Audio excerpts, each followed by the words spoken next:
सत्यज्ञानसुखस्वरूपममलं क्षीराब्धिमध्यस्थितं योगारूढमतिप्रसन्नवदनं भूषासहस्रोज्ज्वलम् त्र्यक्षं चक्रपिनाकसाभयवरान् बिभ्राणमच्छच्छविं छत्रीभूतफणीन्द्रमिन्दुधवलं लक्ष्मीनृसिंहं भजे। माता नृसिंहश्च पिता नृसिंहः भ्राता नृसिंहश्च सखा नृसिंहः विद्या नृसिंहो द्रविणं नृसिंहः स्वामी नृसिंहः सकलं नृसिंहः। निगमकल्पतरोर्गलितं फलं शुकमुखादमृतद्रवसंयुतं पिबत भागवतं रसमालयं मुहुरहो रसिका भुवि भावुकाः। व्यासाय विष्णुरूपाय व्यासरूपाय विष्णवे नमो वै ब्रह्मनिधये वासिष्ठाय नमो नमः। अचतुर्वदनो ब्रह्मा द्विबाहुरपरो हरिः अफाललोचनः शम्भुः भगवान् बादरायणः।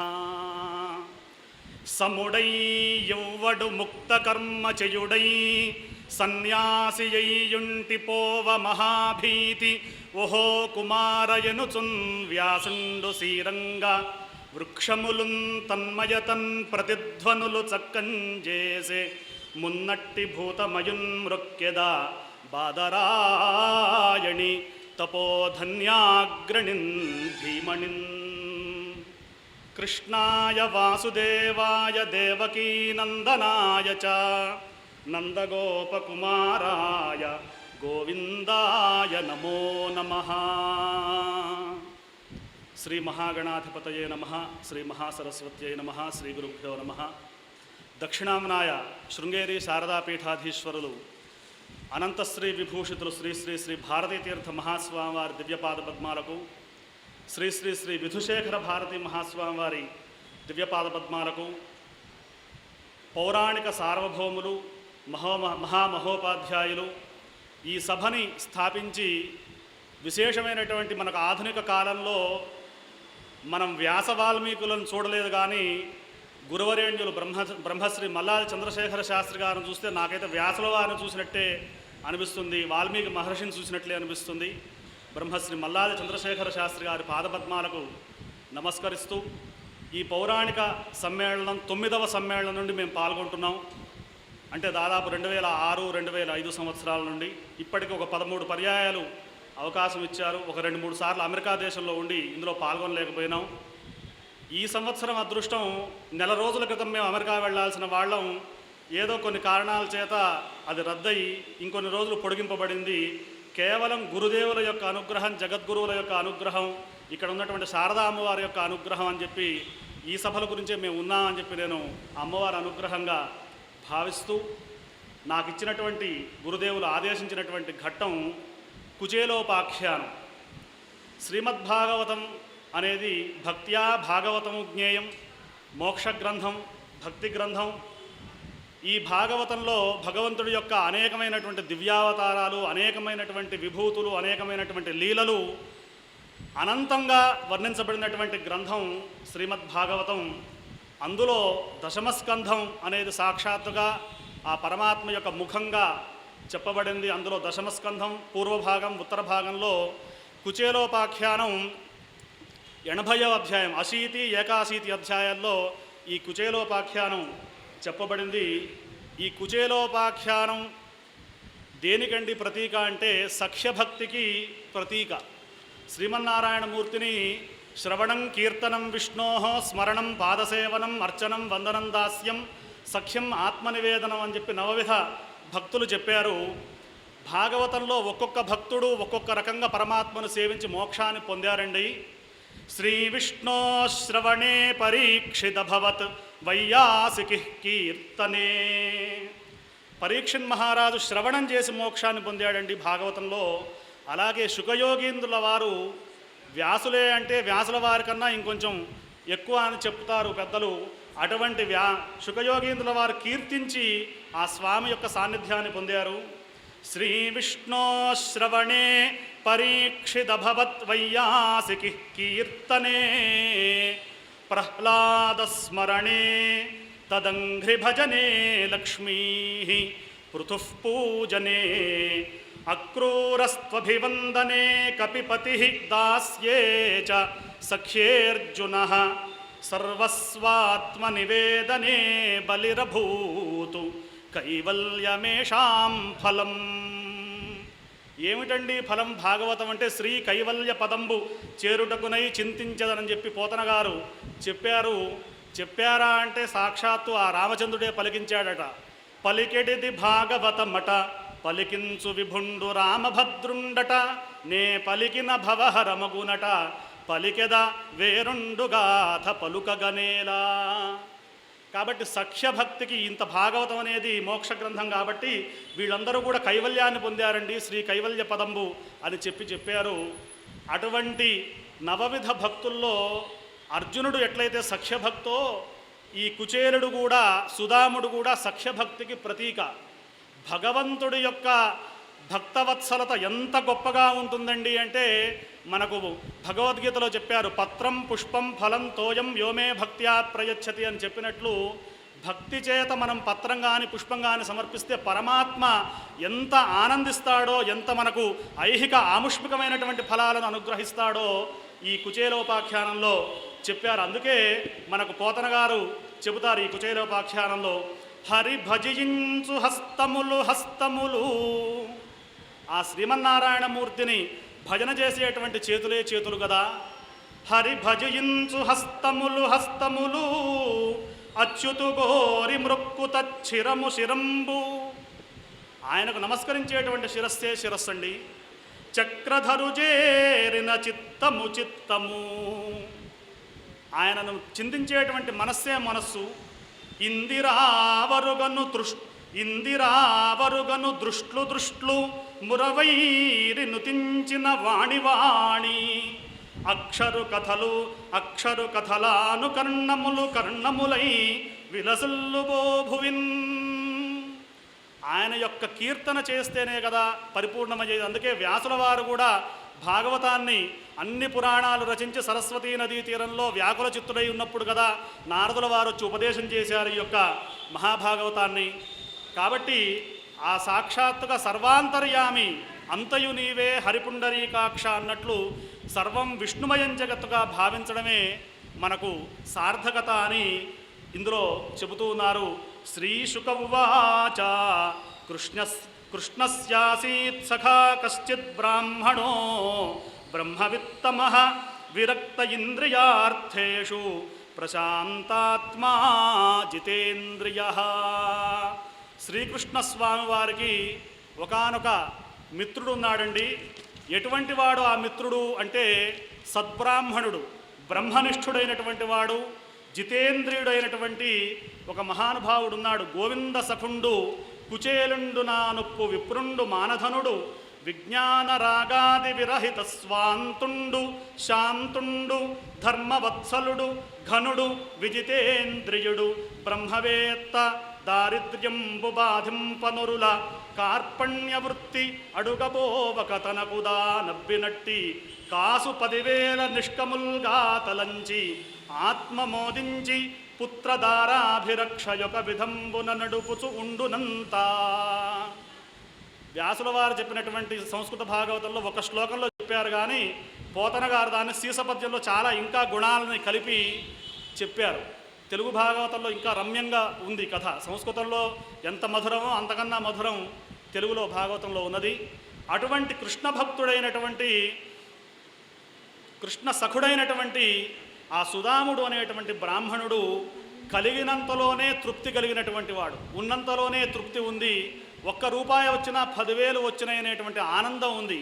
అంటే ఆత్మ గనక తృప్తి లేకపోతే సప్తద్వీపములనందైన చక్కంబడునే అని చెప్పి మనకు ఒక లోపల ఒక తృప్తి లేకుండా మనం ప్రపంచంలో ఎక్కడ ఉన్నా ఎంత వైభవాన్ని ఐశ్వర్యాన్ని అనుభవించినా అది వృధానే. కాబట్టి కలిగినంతలోనే ఆ సద్బ్రాహ్మణుడు ఎంతో తృప్తిగా ఆనందంగా జీవిస్తూ ఉన్నాడు. అయితే బహుసంతానవంతుడు, ఎంతోమంది పిల్లలున్నారు ఆయనకు. మరి ఇంత దారిద్ర్యాన్ని అనుభవిస్తున్నటువంటి ఆ చెడ్డ వస్త్రాలు అంటే మలినమైనటువంటి వస్త్రాలు ధరించాడు కాబట్టి ఆయన కుచేలుడు అన్నారు. ఆయన పేరు సుదాముడు. ఆయనకు తినడానికి తిండి లేకున్నా ఆయన బాధపడలేదు. కానీ భార్యాపిల్లలు వాళ్ళెంతో బాధపడుతూ ఉన్నారు. శాస్త్రంలో కూడా మనకు ప్రతి నియమాలు చెప్తూ గ్రహణం కానివ్వండి, ఆచారం కానివ్వండి, మడి కాని చెప్తూ బాలురకు వృద్ధులకు ఈ నియమాలు వర్తించవు. గర్భిణీ స్త్రీలకు ఇట్లా ముగ్గురికి నలుగురికి ఎగ్జంప్షన్ ఇస్తుంది శాస్త్రం.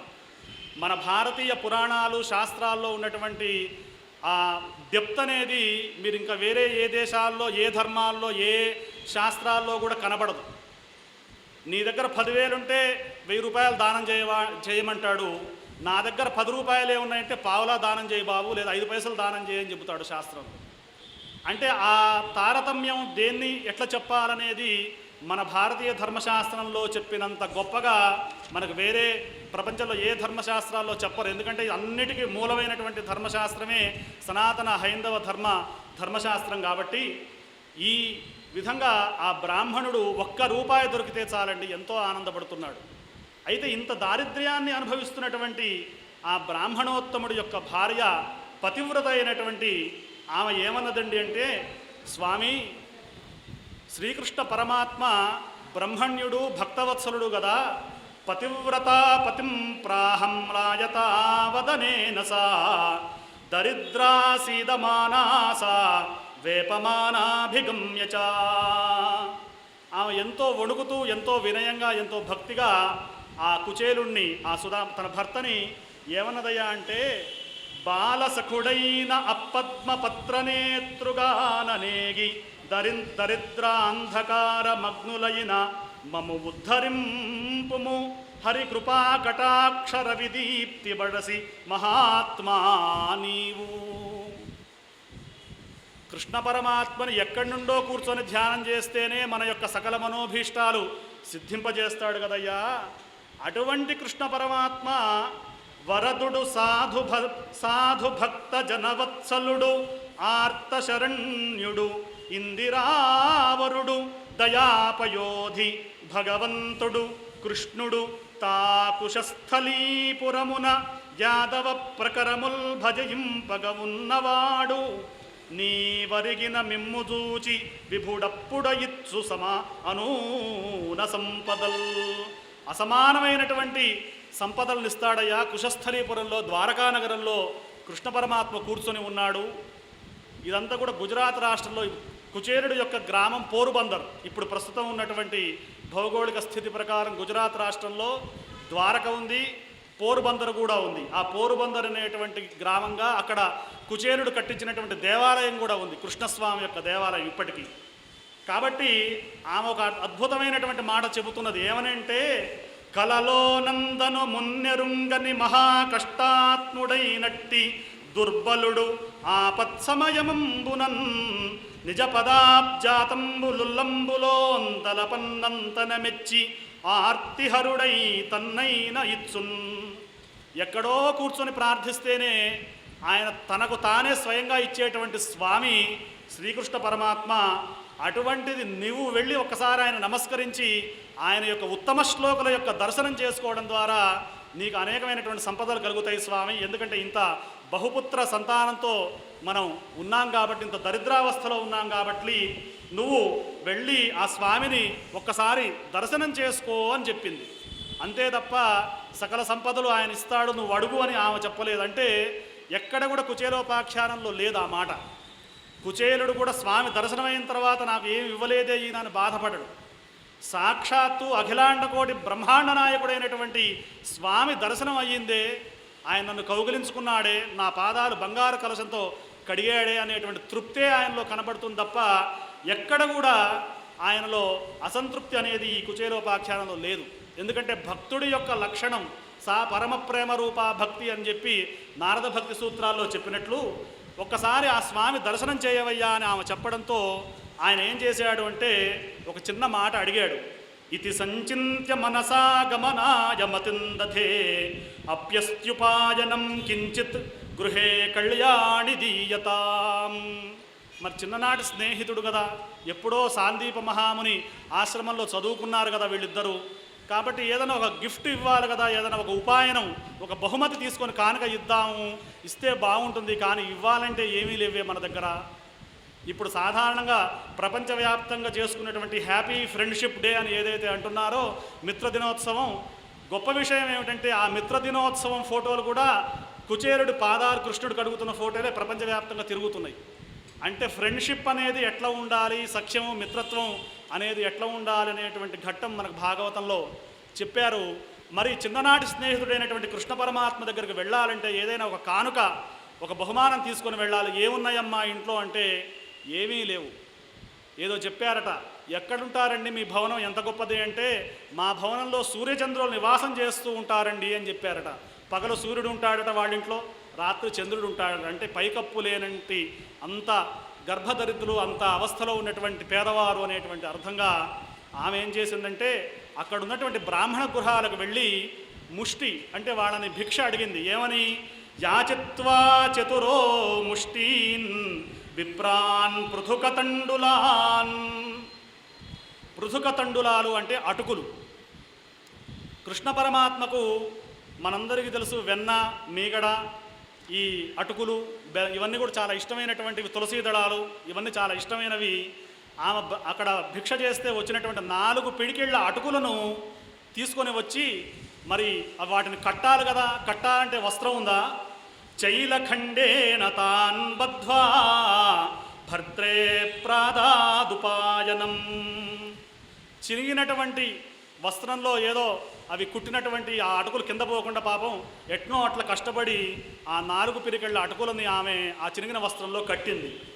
కడితే మరి ఈ బ్రాహ్మణుడు ఏమనుకున్నాడంటే, అంత గొప్ప కృష్ణుడు సతానాదాయ విప్రాగ్ర్య ప్రయయౌ ద్వారకాంకిల కృష్ణ సందర్శనం మహ్యం కథం స్యాదితి చింతయన్.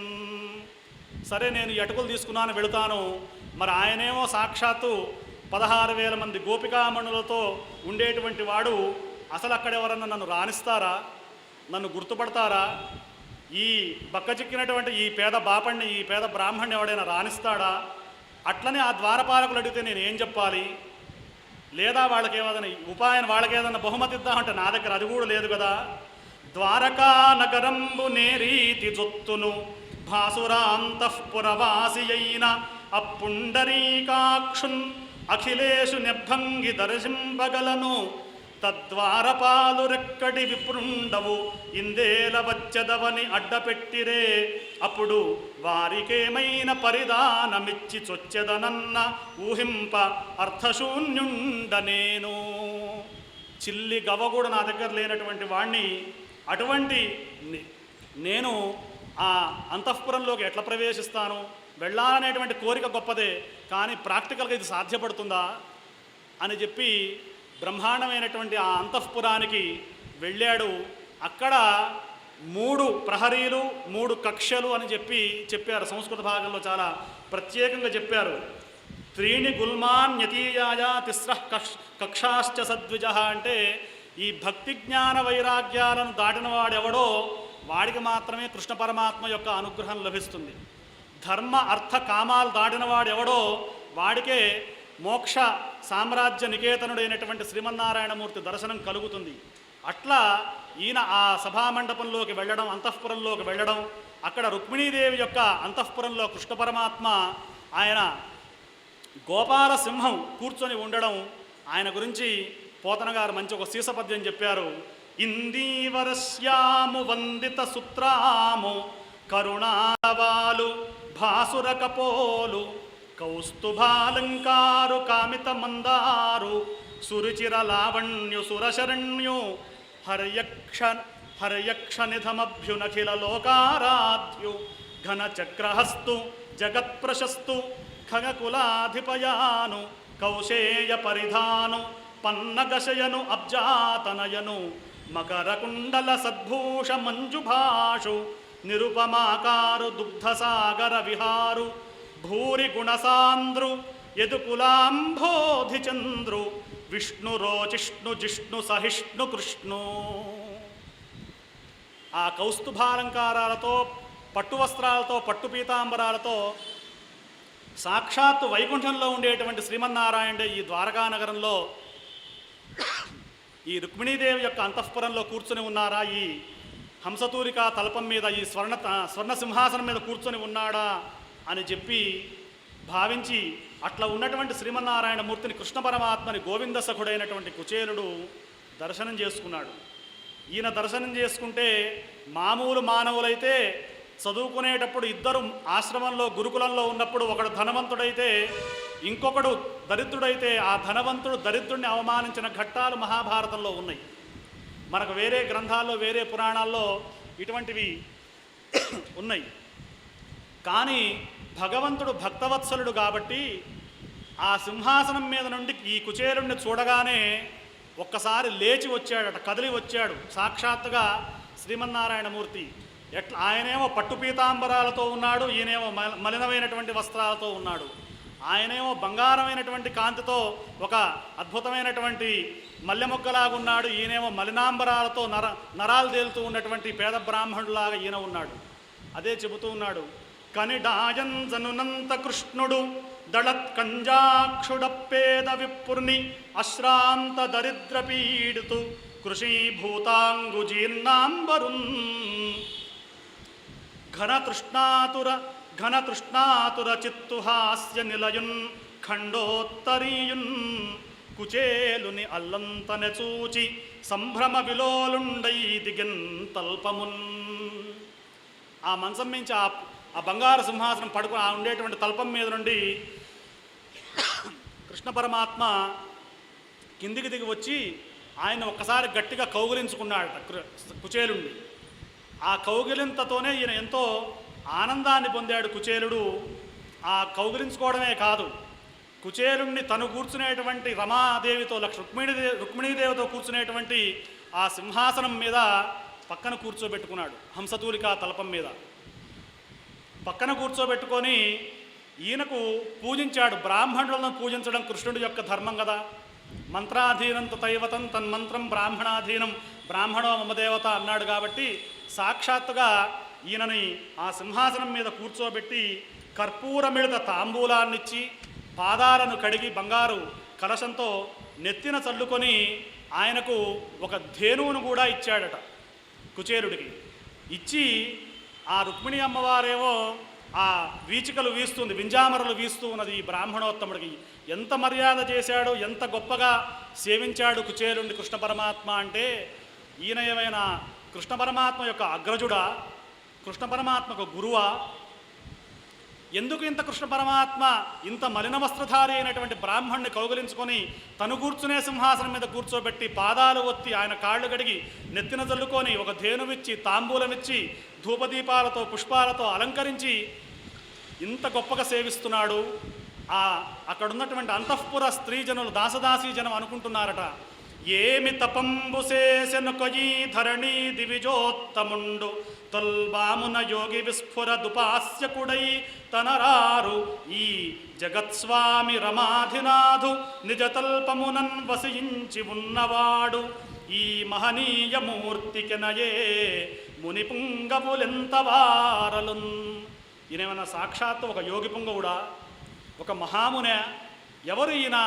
ఏం పుణ్యం చేశాడో కదా పూర్వజన్మల్లో. సాక్షాత్తు బ్రహ్మణ్యుడు, గోవిందుడు, అఖిలాండకోటి బ్రహ్మాండ నాయకుడైనటువంటి స్వామికే అందరూ నమస్కరిస్తారు, స్వామినే అందరూ పూజిస్తారు, స్వామి పాదాలే గడుగుతారు. అటువంటి జగత్పతి, శ్రేయఃపతి అయినటువంటి స్వామి ఈయన పాదాలు గడుగుతున్నాడేమిటి? ఈయన పాదాలు నెత్తిన ఆ జలాన్ని నెత్తిన చల్లుకుంటున్నాడేమిటి? ఎవరబ్బా ఈయన, ఎంత మహానుభావుడు! వాళ్ళందరూ కూడా ఈ మలిన వస్త్రాలు, ఈ చినిగిన వస్త్రాలే చూస్తున్నాడు కానీ పరమాత్మ మాత్రం మానవుల దృష్టి కాదు, మాధవుడి యొక్క దృష్టి, ఆయన యొక్క అంతఃకరణం, ఆ కుచేరుల్లో ఉన్నటువంటి భక్తిని చూస్తూ ఉన్నాడు. అటువంటి భక్తవత్సలుడు పరమాత్మ ఈయనను కూర్చోబెట్టుకొని ఆయన్ని అనేకమైనటువంటి కుశల ప్రశ్నలు వేశాడు. ఏమని వేశాడు? సాందీపని మహాముని ఆశ్రమంలో మనిద్దరం కూడా విద్యాభ్యాసం చేశామయ్యా అని చెప్పి గురువు యొక్క ప్రశంస చేశారు. అంటే రామావతారంలో కృష్ణావతారంలో గురువు యొక్క ప్రాధాన్యత చాలా చక్కగా చెప్పబడింది. ఈ కుచేలోపాఖ్యానంలో కూడా ఈ సఖ్యభక్తి, కుచేలుడు కృష్ణుడు యొక్క భక్తి పొందడం, కృష్ణ పరమాత్మ ఈయనకు సకల సంపదలు అనుగ్రహించడంతో పాటు అంతర్గతంగా గురు ప్రశంస అనేది చాలా అద్భుతంగా చెప్పారు. మనకు గురుగీత ఉంది స్కాంద పురాణంలో, నగురో రధికం తత్వం నగురో రధికం తపః నగురో రధికం జ్ఞానం తస్మై శ్రీ గురవే నమః అని చెప్పి ఎట్లయితే చెప్పారో, వీళ్ళ ఇద్దరి యొక్క సంభాషణలో గురుతత్వాన్ని చాలా అద్భుతంగా మనకు వ్యాసుల వారు చెప్పారు, పోతన గారు చెప్పారు. ఏమని చెప్పారండి అంటే, ఒక మాట ముందు వస్తుంది. వీళ్ళిద్దరూ ఆ గురువుగారి యొక్క ఆశ్రమంలో ఉన్నప్పుడు కృష్ణుడు 64 రోజుల్లో 64 విద్యలు నేర్చుకున్నాడు. కుచేలుడు అనేక సంవత్సరాలు గురుకుల వాసం చేశారు. వీళ్ళిద్దరు కూడా కాశీలో విద్యాభ్యాసం చేసినట్లుగా చెబుతారు. ఉజ్జయినిలో సాందీప మహాముని ఆశ్రమం ఉన్నప్పటికీ ఆయన అక్కడ స్థాపించి కాశీలో వీళ్ళకి విద్యాబోధన చేసినట్లుగా పండితులు చెబుతూ ఉన్నారు మనకు వివిధ అంతర్గతమైనటువంటి విషయాల ద్వారా. అయితే ఈ కుచేలుడు కృష్ణుడు కూర్చున్నప్పుడు గురువుగారి యొక్క ఆశ్రమంలో సమిధలు తేవడానికి, ఇంధన సామాగ్రి తేవడానికి గురుపత్ని గారు చెప్పారు, అమ్మగారు చెబితే వీళ్ళిద్దరూ కూడా వెళ్ళి ఆ అడవిలో ఆ సమిధలు తెద్దామన్నప్పుడు బ్రహ్మాండమైనటువంటి వర్షం రావడం, వీళ్ళిద్దరూ కూడా తడవడం, మేఘాలు గర్జించడం, మెరుపులు రావడం, ఉరుములు రావడం, వీళ్ళిద్దరు కూడా చిక్కుపడ్డారు అడవిలో. దేనికి? సమిధలు గురువుగారికి తేవాలి అనేటువంటి గురుభక్తితో చేత వాళ్ళు అనుకున్నారు.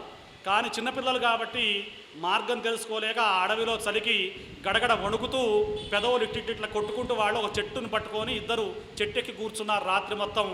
ఉదయం కాగానే తెల్లవారుసామునే గురువుగారు, అయ్యో పిల్లలు అడవిలోకి వెళ్ళారు సమిధలు తేవడానికి, ఇంత భయంకరమైన వర్షం ఉరుములు మెరుపులతో వస్తుంది, వాళ్ళు ఏమైపోతారో అని చెప్పి గురువుగారు సాందీప మహాముని ఆయన బయలుదేరి వచ్చారు. బయలుదేరి వచ్చి ఈ పిల్లలు ఎక్కడైతే ఉన్నారో ఆ పిల్లల దగ్గరికి వచ్చి, నాయనలారా మీరు ఇంత చిక్కుపడ్డారు ఈ బ్రహ్మాండమైనటువంటి వర్షంలో, కాబట్టి మీకు ఒక మంచి అద్భుతమైనటువంటి ఆశీర్వచనాన్ని ఇస్తున్నాను. ఏమండి ఆ ఆశీర్వచనం అంటే, గురోరనుగ్రహేణైవ పుమాన్ పూర్ణః ప్రశాంతయే అని చెప్పి అద్భుతమైనటువంటి వాక్యం ఇందులో ఉంది. ఏమన్నాడు ఆ సాందీప మహాముని అంటే, మీ ప్రాణాలను శరీరాన్ని గురువుగారు చెప్పినటువంటి గురువాజ్ఞకి మీరు కట్టుబడి వాటిని సైతం లెక్క చేయకుండా మీరు ముందుకు వెళ్ళి ఇంత ఇబ్బంది పడ్డారు, కాబట్టి మీకు నేను నేర్పిన ఏదైతే మంత్రాలు ఉన్నాయో, అస్త్రశస్త్రాలు ఉన్నాయో, మంత్రాలు ఉన్నాయో, విద్యలు ఉన్నాయో, అవి ఇహములోనే కాకుండా పరములో కూడా మీకు శక్తిని అనుగ్రహించుగాక అనేటువంటి ఒక అద్భుతమైనటువంటి ఆశీర్వచనాన్ని ఇచ్చారు. ఇది చాలా గొప్పదైనటువంటి విషయం మనకు కుచేలోపాఖ్యానంలో ఉంది.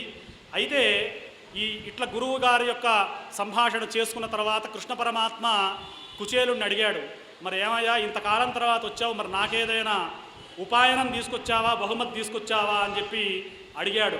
శ్రీ భగవానువాచ కిమప్యుపాయనమానీతం బ్రహ్మన్మే భవతా గృహాన్ అణ్వప్యుపాహృతం భక్తైః ప్రేమ్ణా భూర్యేవ మే భవేతు.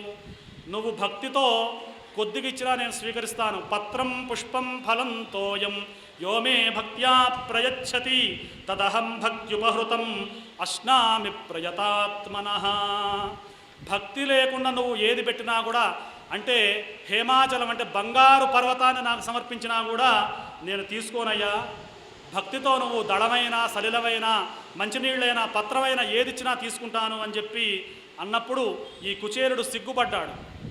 ఇంత లక్ష్మీదేవితో కూడిన ఈయన ఎక్కడ, పేదవాడినైనా నేనెక్కడా అని చెప్పి ఎంతో సిగ్గుపడినటువంటి ఆ బ్రాహ్మణోత్తముడు ఏం తెచ్చావంటే ఏం తేలేదు అని చెప్పి చెప్పేలోపే కృష్ణ పరమాత్మే తన ఆ ఉత్తరయానికి కట్టి ఉన్నటువంటి ఆ పృథుకట్ట తండులాలంటే అటుకుల్ని నా కోసం తెచ్చావయా నువ్వేదో అని చెప్పి ఆయనే ముడి విప్పాడు. ఆ ముడి విప్పడమే కర్మబంధాన్ని తొలగించడం. ఆ ముడి విప్పాడు. పిడికెడు అటుకులు మాత్రమే కృష్ణ పరమాత్మ స్వీకరించాడు. ఇంకా అందులో 3 పిడికెడు ఉన్నాయి. ఒక్క పిడికెలు తీసుకుంటేనే రుక్మిణీదేవి ఆ మొదటి పిడికిలు ఆయన భక్షించేంతవరకు ఏమనలేదు. రెండవ పిడికిలు తీసుకునేటప్పుడు చేయి పట్టుకున్నది. అయ్యా స్వామి, ఈయనకి ఎంత ఇవ్వాలో అంత ఇచ్చావు నువ్వు, ఇక రెండో పిడికలు ఇస్తే మనం ఆయనకి సమర్పణ చేసుకోవాలి అని చెప్పి ఆ రుక్మిణీదేవి అనుకోవడం, తర్వాత కృష్ణ పరమాత్మ ఆయనకు సంపదలు ఇవ్వాలని చెప్పి మనసులో అనుకోవడంతో ఆ కుచేరుడికి ఆ రాత్రి భోజనం పెట్టి అక్కడ అందులోనే స్వర్గసుఖాలుగా ఆ మందిరంలో పడుకొని మర్రోజు పొద్దున లేవగానే స్నాన సంధ్యాదులు చేసుకొని బయలుదేరి వెళ్ళాడు. అయ్యా బయలుదేరుతున్నాను స్వామి అంటే, మంచిది శుభం భవతు అన్నాడు తప్ప కృష్ణ పరమాత్మ నేను నీకు సంపదలు ఇస్తాను లేకపోతే ఇంకేదో ఇస్తాను అని చెప్పి ఆయన ఏది ఇవ్వలేదు ఈయనకి ప్రత్యక్షంగా మనకు కనబడేటువంటి విధంగా. కాబట్టి ఆ కుచేరుడు బయలుదేరి వెళ్ళాడు. వెళ్ళడం ఆయన యొక్క నగరానికి ఎక్కడో పూరి గుడిసె ఉన్నటువంటి ప్రదేశానికి వెళుతూ అనుకున్నాడు. భగవంతుడికి తెలుసు భక్తుడి యొక్క ఆ స్థితి, వాడి తరగతి ఏదో, వాడికి ఏది ఇస్తే మంచిది, ఏది ఏ సమయంలో ఇవ్వాలి, ఏ సమయంలో ఇవ్వకూడదు. ఒకవేళ ఇవ్వకూడని వాడికి ఎక్కువ ఇస్తే అహంకారం బట్టి నా పాదాలని వాడు మర్చిపోతాడో ఏమో అని ఇవ్వలేదేమో కృష్ణ పరమాత్మ. అన్నీ తెలిసినవాడు ఆయన, కొద్దిగా తెలిసినటువంటి వాడిని నేను క్వాహం దరిద్ర పాపీయాన్ కృష్ణ శ్రీనికేతన బ్రహ్మబంధురితి స్మాహం బాహుభ్యాం పరిరంభిత. నేనెంత దరిద్రుణ్ణి, ఆయన లక్ష్మీపతి అయినటువంటి వాడు, ఏది ఎవరికి ఉచితమో ఎవరికి ఇది అనౌచితమో వాడు ఇచ్చేటువంటి వాడు సాక్షాత్తుగా పరమాత్మ. కాబట్టి ఆయన నాకు అన్నీ అనుగ్రహించినట్టే నన్ను గట్టిగా కౌగిలించుకున్నాడు, నన్ను ఇంత ప్రేమగా చూశాడు అనేటువంటి విషయాన్ని చెబుతూ గురువుగారి గురించి కృష్ణుడు ఒక మాట చెప్పింది గుర్తు చేసుకుంటున్నాడు ఆయన. శుశ్రూషయా పరమయా పాద సంహనాదిభిః పూజితో దేవదేవేన విప్రదేవేన దేవవతు. ఆయన నా పాదాలు పట్టుకొని నాకు ఇంత సేవ చేశాడు.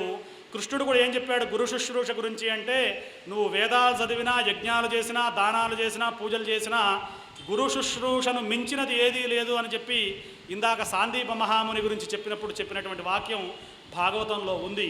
ఇట్లా ఎంతో పరిపూర్ణమైనటువంటి ఆనందంతో, పరిపూర్ణమైనటువంటి అద్భుతమైనటువంటి ఆయన సుఖంతో ఆ కృష్ణ పరమాత్మ దగ్గర నుండి తన నగరానికి వెళ్ళడం, అక్కడ దాసదాసీ జనంతో ఏదైతే పూరిగుడుసు ఉన్నటువంటి స్థానంలో దేవేంద్ర భవనం దాసదాసీ జనం రావడం, ఆ భార్య వచ్చి ఈయన లోపలికి తీసుకొని వెళ్ళడం, ఇదంతా కూడా జరిగి అనుకున్నాడు అంతా కూడా శ్రీకృష్ణ స్వామి యొక్క లీల, స్వామి యొక్క అనుగ్రహం తప్ప ఇంకొకటి కాదు అని చెప్పి ఏవం స విప్రో భగవత్ సుహృత్తదా దృష్ట్వా స్వభృత్యైరజితం పరాజితం తధ్యాన వేగోద్గ్రహితాత్మబంధనస్తద్ధామ లేభే చిరతః సతాంగతిం.